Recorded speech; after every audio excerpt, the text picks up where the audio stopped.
नमस्कार, मी Amita. News uncut मध्ये आपल्या सर्वांचं स्वागत. बातमीपत्रात सविस्तर बातम्यांचा आढावा घेणारच आहोत, मात्र त्याआधी नजर टाकूयात महत्त्वाच्या हेडलाईन्सवर. शिवसेना ठाकरे पक्षाचं दुकान आपोआप बंद होत चाललंय, राजेश क्षीरसागर यांचा घणाघात. अमरावतीत 10 लाखांचा भेसळयुक्त खवा जप्त, दिवाळीच्या पार्श्वभूमीवर अन्न व औषध प्रशासनाची कारवाई. मुख्यमंत्री असताना शरद पवारांनी दाऊद इब्राहिमची भेट घेतली होती, प्रकाश आंबेडकर यांचा खळबळजनक दावा. चांदवड देवळा मतदारसंघात आमदार राहुल आहेर यांची भावासाठी माघार, निर्णयामुळे कार्यकर्त्यांमध्ये खळबळ. आता बातम्या पाहूयात सविस्तर. शिवसेना ठाकरे पक्षाकडे सेनापती कुठं आहे, त्याचं आता दुकान आपोआप बंद होत चाललंय, कार्यकर्ते त्यांच्यापासून बाजूला जात आहेत, असा घणाघात शिवसेना शिंदे पक्षाचे नेते माजी आमदार राजेश क्षीरसागर यांनी कोल्हापुरात माध्यमांशी बोलताना केलाय. त्यापेक्षा थोड्याशा कमीच जागा मिळताना दिसत आहेत. कसं बघता याकडे, ज्या पद्धतीची परिस्थिती आता मी त्यांच्या बाबतीत जास्त काय बोलणं उचित ठरणार नाही, पण सेनापती कुठे आहेत? त्यांच्याकडे सेनापतीच नाहीत.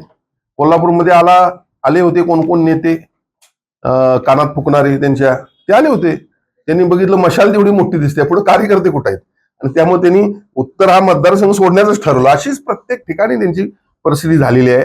एक लक्षात घ्या, वंदनीय हिंदुहृदय सम्राट शिवसेना प्रमुख यांनी या शिवसेनेची स्थापना केली, ही कशाकरता केली? या ठिकाणी त्यावेळेला महायुतीची युती झाली आमची एनडीएच्या माध्यमातून. मग ते लालकृष्ण अडवाणी जे असतील, अटल बिहारी वाजपेयी जे असतील, प्रमोद महाजन असतील, गोपीनाथ मुंडे जे असतील, ही युती एका विचारावर आधारित युती होती. या ठिकाणी तुम्ही सत्तेसाठी युती तोडली आणि महाआघाडी सोबत गेला. आणि मग यावेळेला अशी परिस्थिती ज्यावेळी निर्माण होते त्यावेळी त्यांना पहिल्यांदा समजून प्रत्येक शिवसैनिकांना सांगण्याचा प्रयत्न केला विविध माध्यमातून.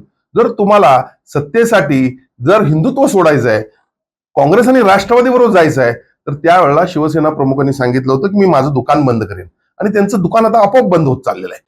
विधानसभेसाठी महायुतीतील जागा वाटपाचा तिढा अद्याप सुटलेला दिसत नाही. त्यासाठी काल मध्यरात्री दिल्लीत केंद्रीय गृहमंत्री अमित शहांसोबत महायुतीची बैठक पार पडली. बैठकीला मुख्यमंत्री एकनाथ शिंदे, देवेंद्र फडणवीस आणि अजित पवार उपस्थित होते. या बैठकीत जवळपास सर्वच जागांचा तिढा सुटल्याची माहिती आहे. सणासुदीच्या काळात खाद्यपदार्थांमधील भेसळीचे प्रमाण वाढत असल्याच्या पार्श्वभूमीवर कर्नाटकातून अमरावतीत आलेला अंदाजे 10 लाख रुपये किमतीचा 3500 किलो भेसळयुक्त खवा अन्न व औषध प्रशासनाने छापा टाकून जप्त केला. मिळालेल्या गुप्त माहितीवरून प्रशासनाने शहरातील जुना बायपास मार्गावरील चैतन्य कॉलनीत दिनेश नागपुरे यांच्या गोदामावर छापा टाकून ही कारवाई केली आहे. आम्हाला काल 17 ऑक्टोबर रोजी सकाळी टीप मिळाली होती की मनकर्णा नगर चैतन्य कॉलनीच्या मागे त्या भागात एका जागी भेसळयुक्त खवा साठवलेला आहे. तर आम्ही आमचे अन्न सुरक्षा अधिकारी सूर्यवंशी साहेब आणि दुग्ध विभागाचे पाठक साहेब आणि डॉक्टर गावंडे आहे पशुसंवर्धन विभागाचे, यांच्यासोबत आम्ही मनकर्णा नगर अमरावती येथे छापा टाकला. तर त्यावेळी तिथे दिनेश नागपुरे या व्यक्तीच्या ताब्यातील एक गोडाऊन होतं. त्या गोडाऊनमध्ये आम्हाला कर्नाटक राज्यातून आलेला भेसळयुक्त संशय असलेला असा खवा आणून आला आम्हाला. तर तो अंदाजे 3500 किलो खवा होता. त्या खव्यातून आम्ही नमुने घेतले आणि उर्वरित साठा आम्ही सीलबंद करून जप्त केलेला आहे. सदर साठा हा त्याचा कुठून आला, काय आला, याचं सर्व चौकशी चालू आहे. संबंधित नमुन्याचा अहवाल आल्यानंतर आरोपी विरुद्ध पुढील कारवाई करण्यात येईल. या खव्याची अंदाजित किंमत किती असेल? जवळपास हा साठा 10 लाखाच्या आसपास 9,42,000 रुपयांचा साठा आहे तो, आणि सर्व साठा जप्त करण्यात आलेला आहे. बालविवाहाची प्रथा ही अतिशय गंभीर सामाजिक समस्या असून सर्वोच्च न्यायालयाने ती संपुष्टात आणण्याचे आदेश केंद्र, राज्य सरकार आणि संबंधित यंत्रणांना शुक्रवारी दिले.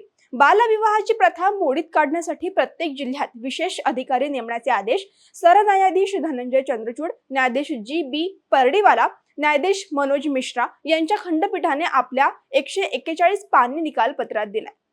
वेळ झाल्या छोट्याशा विश्रांतीची, लगेचच परत येऊ. पाहत रहा न्यूज अनकट. ऐतिहासिक वारसा लाभलेला मराठा मुलूक महाराष्ट्र. या महाराष्ट्राला विविध रंगी छटा आहेत.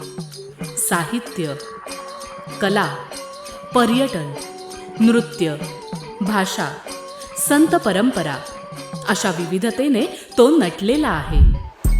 हीच गौरवशाली विविधता जपत सुवरंग मराठी केवळ महाराष्ट्राच्या सांस्कृतिक संहितेपुरते मर्यादित न राहता समकालीन नवकल्पनांवर आधारित कार्यक्रमांद्वारे मराठी मनोरंजन विश्वात स्वतःची एक अनोखी जागा निर्माण करत आहेत. मराठी मनोरंजन क्षेत्रातील उत्तम दिग्दर्शक, लेखक आणि निर्मात्यांच्या प्रतिभेचा पुरेपूर वापर करून मनोरंजनाचा आगळा वेगळा रंग उधळण्यास आम्ही सज्ज आहोत. स्वरंग मराठीचे उद्दिष्ट मराठी मनोरंजन क्षेत्रामध्ये मनोरंजनाची वहिवाट सोडून, रूढीवादी पद्धती तोडून मनोरंजनाचा समृद्ध अनुभव प्रदान करून देण्याचा आहे. म्हणूनच यात विविध पद्धतीचे मनोरंजक आणि माहितीपूर्ण कार्यक्रम स्वरंग मराठीवर बघता येतील. शेवटी एकच, धकाधकीच्या जीवनात धांगडधिंगा करण्यापेक्षा बसूया, हसूया, गाऊया, जगूया. नाती गोती श्रावण मोती गावामधले जीवंत रंग. नाती गोती श्रावण मोती गावामधले जीवंत रंग. चला जोडूया, चला पाहूया, जशी संस्कृती तसा स्वरंग.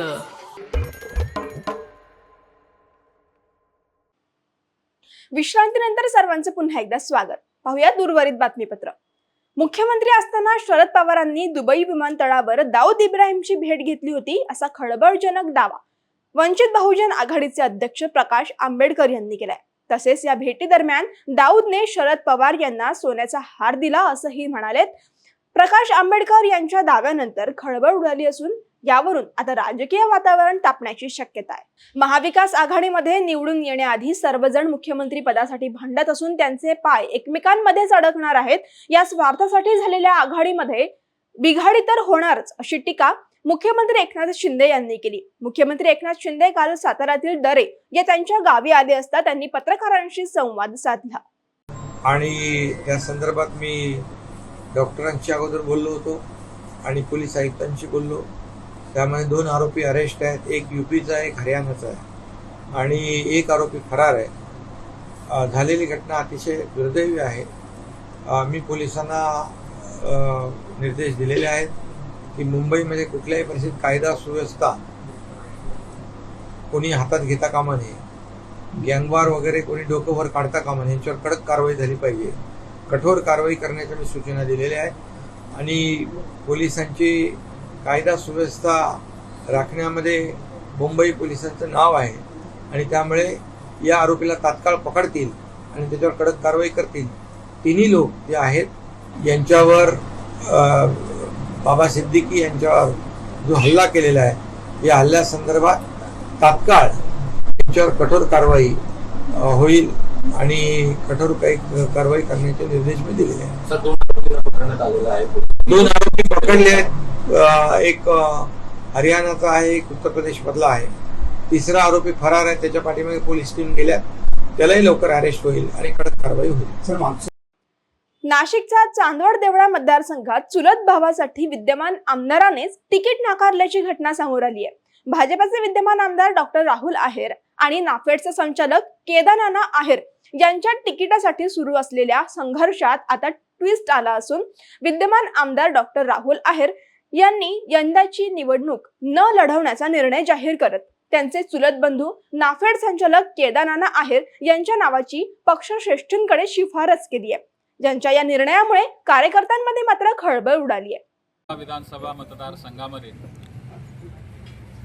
भारतीय जनता पक्षाच्या आमच्या नेत्यांकडे मी ही परवानगी मागितली होती आणि विनंती केली होती की यावेळेस मला उमेदवारी न देता मी केदारनाना आहेरांच्या उमेदवारीसाठी शिफारस केलेली आहे. मागच्या अनेक वेळा जेव्हा आमच्या नेतृत्वांना भेटलो तेव्हा 3दा-4दा त्यांच्याशी चर्चा केल्यानंतर काल मला नेतृत्वाने ही परवानगी दिलेली आहे की ह्यावेळेस तू विधानसभा निवडणूक नाही लढला तरी चालेल, कारण शेवटी आम्ही पक्षाच्या आदेशावर चालणारे कार्यकर्ते आहोत. आम्ही आमच्या सर्वोच्च नेते आदरणीय देवेंद्रजी फडणवीस साहेबांच्या मार्गदर्शनाने चालणारे कार्यकर्ते आहोत आणि हा निर्णय होत असताना मी भारतीय जनता पक्षाकडे केदारनाना आहेरांना उमेदवारी द्यावी अशी मी विनंती केलेली आहे. विश्रांतीनंतर सर्वांचं पुन्हा एकदा स्वागत. पाहुयात उर्वरित बातमीपत्र. डॉक्टर नरेंद्र दाभोळकर हत्या प्रकरणात जामिनावर सुटलेले जालन्याचे शिवसेनेचे माजी नगरसेवक श्रीकांत पांगारकर यांच्यावर जालना विधानसभेची जबाबदारी देण्यात आली आहे. शिवसेनेच्या जालना विधानसभा प्रमुखपदी श्रीकांत पांगारकर यांची नियुक्ती करण्यात आली आहे. शिवसेने नेते माजी मंत्री अर्जुन खोतकर यांच्या हस्ते पांगारकर यांना नियुक्तीपत्र देण्यात आलंय. महाराष्ट्रातील महाविकास आघाडीचे जागा वाटप जवळपास निश्चित झाले असल्याचा दावा आघाडीतील नेते करत असले तरी आघाडीतील घटक पक्षांना अधिक जागा देण्याबाबत काँग्रेस सकारात्मक नसल्याने हा विषय लांबल्याचे चित्र आहे. आघाडीतील समाजवादी पक्षाने मावियाकडे 12 जागांची तर माकपनेही 8 ते 9 जागा मागितल्या आहेत. त्यामुळे आघाडीतील नेत्यांना तारेवरची कसरत करावी लागते. जालन्यात महायुतीच्या संयुक्त पत्रकार परिषदेत शिवसेना नेते अर्जुन खोतकर यांनी महायुतीने गेल्या 2.5 वर्षात राबवलेल्या विविध लोकोपयोगी योजनांची माहिती दिली. यावेळी खोतकर यांनी महाविकास आघाडीवर टीका करत राज्य सरकारच्या कामाचं कौतुक केलंय. विरोधक खोटं बोलू शकतात पण महिलांचं खातं खोटं बोलणार नाही, महिलांचं बँक खातं हाच आमचा पुरावा आहे असं म्हणत खोतकर यांनी विरोधकांवर निशाणा साधलाय. सर्व या ठिकाणी पर्याय ओपन करून या ठिकाणी सरकारने सामान्यातल्या सामान्य माणसापर्यंत हा विकास पोहोचवलेला आहे. त्यामुळं आमची टॅगलाईन आहे, महायुतीचं काम हीच महायुतीची ओळख. हे वरच्या पातळीवर.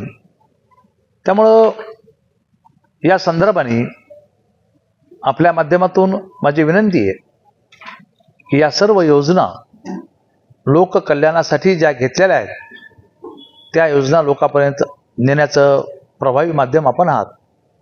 ते आपण या ठिकाणी हे काम करावं. मी आपल्या प्रश्नाला उत्तर देईल, पण तत्पूर्वी माननीय माजी आमदार महोदय आणि राष्ट्रवादी पक्षाचे जिल्ह्याचे अध्यक्ष आणि माननीय आपले साहेब या ठिकाणी ब्रह्मानंदजी चव्हाण साहेब हे आपल्याशी या विषयावरती बोलतील. मी अण्णांना विनंती करतो की त्यांनी आपल्याशी बोलावं. वेळ झाली या बातमीपत्रात तिथेच थांबण्याची. पाहत रहा न्यूज अनकट. धन्यवाद.